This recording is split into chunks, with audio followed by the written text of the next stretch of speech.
Третият плогинг от нашата годишна верига е към своя край.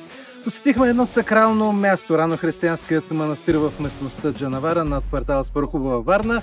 Плогинг толкова не се получи този път, тъй като имаше твърде много боклуци, най-много от всички обекти, които сме посещавали до сега.